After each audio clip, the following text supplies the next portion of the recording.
Hello, Grantham University. My name is Benjamin Sandoval, and this is my Week 6 informative speech.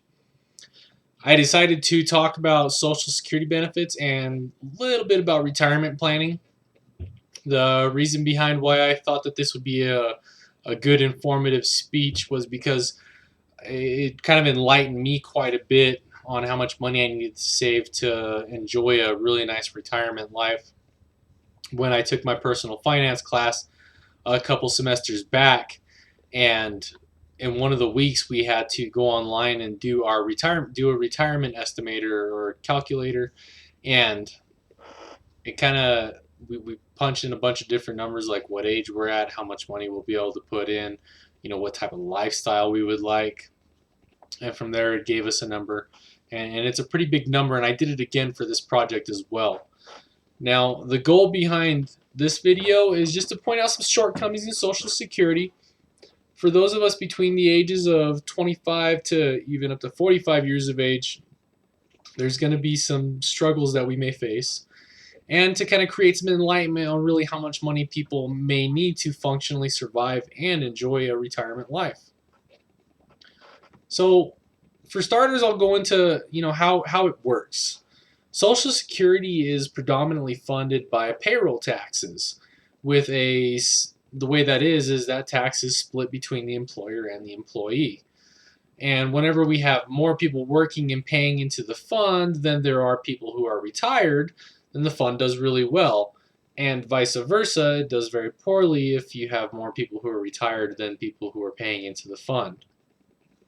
And we kind of started to see a little bit of that in 2010 and a little before that when the market started to crash and we went into this recent recession.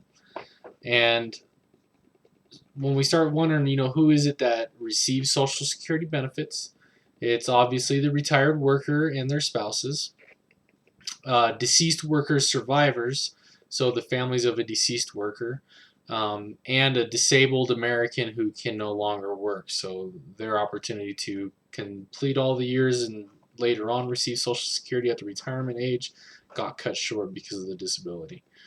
When we start wondering really how much money they're making, so say a person who's 65 who retired in 2013, when they had earnings that were equal to the average earnings of all the workers in the country throughout their careers, they would qualify for an annual benefit of about $18,000.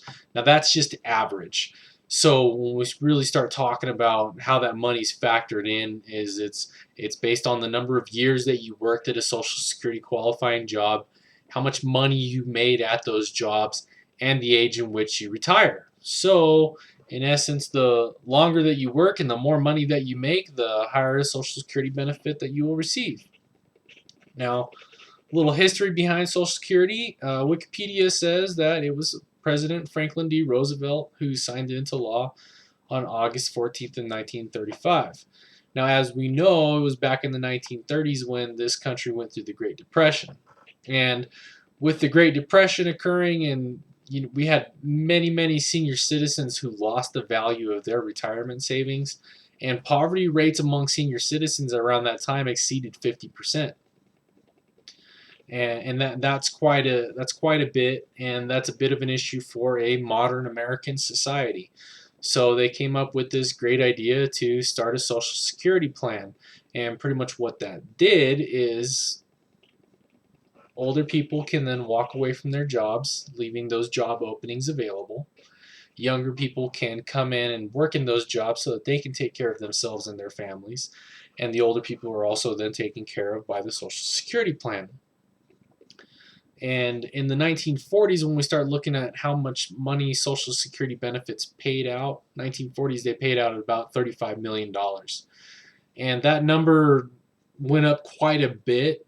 And when we start looking at, in 2009, there were about 51 million Americans receiving about, I think the grand total was $650 billion in Social Security benefits.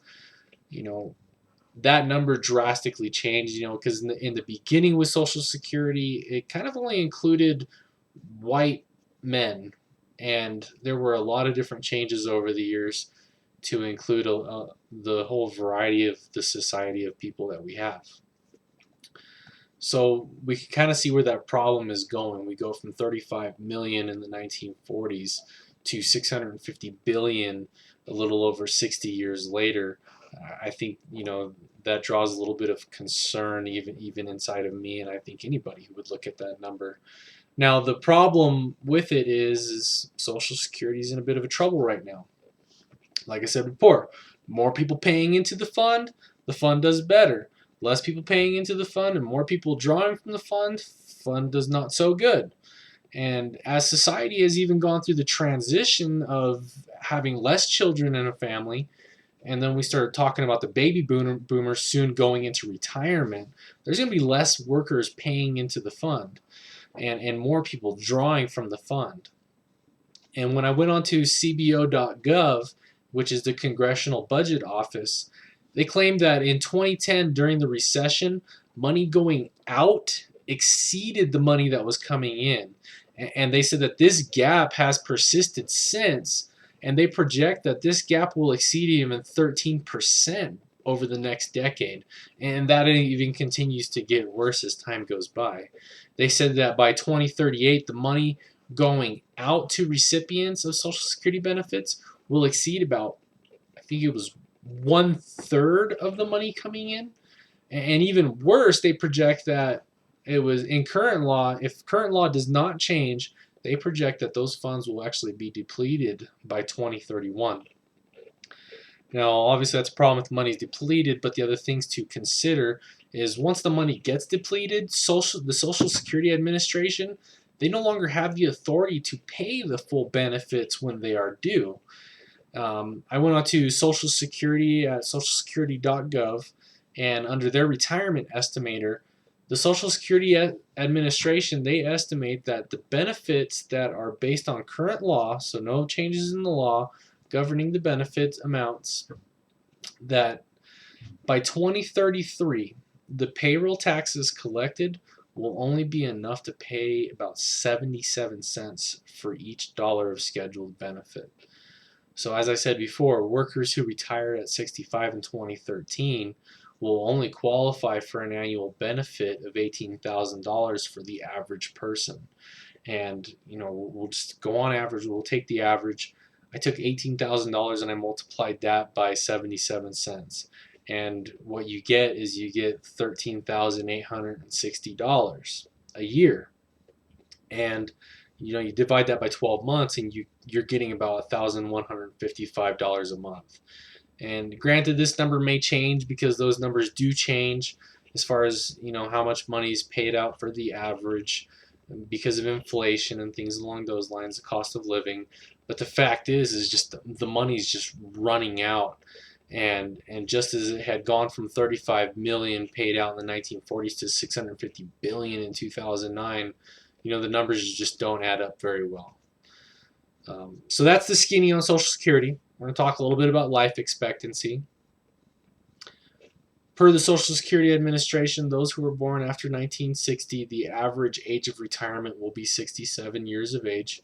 And that number tends to go up for more people such as my age. It may even be 70 or 72 years of age. And when we start talking about life expectancy, as of 2012, the life expectancy in the United States was 78.8 years on average. And, so if we were to retire at 67, we'd probably only be facing maybe a little over 10 years of retirement living with that $1,155 a month. But I found another paper written by Laura Cox, and she published it with ABC News in December of 2009. And what she called it was, "We Will Live Longer in 2050, Study Predicts." And what she did is she interviewed members of the MacArthur Research Network on an aging society.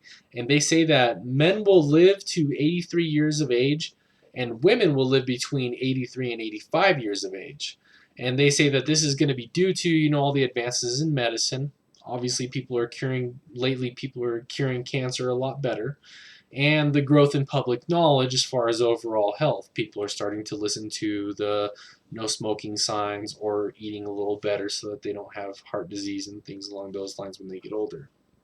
So all that means is that for those of us between 25 and 35 years of age who will be in our retirement years around 2050, we should probably anticipate that we're going to go on living maybe an extra 15 or more years.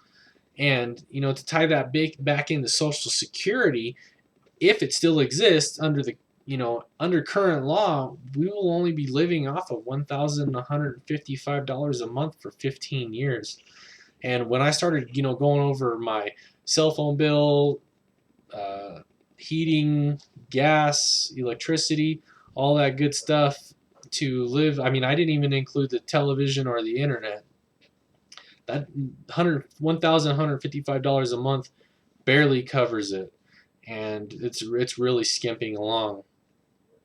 So to me, that number doesn't quite fulfill the idea that I've had for my golden years. So I kind of wondered how much money I would need for my retirement years. I haven't done that class in a long time.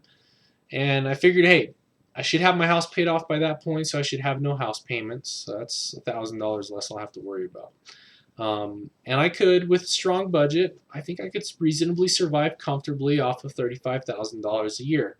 $50,000 would be great. Hopefully I could save that much, but $35,000 I could live comfortably off of.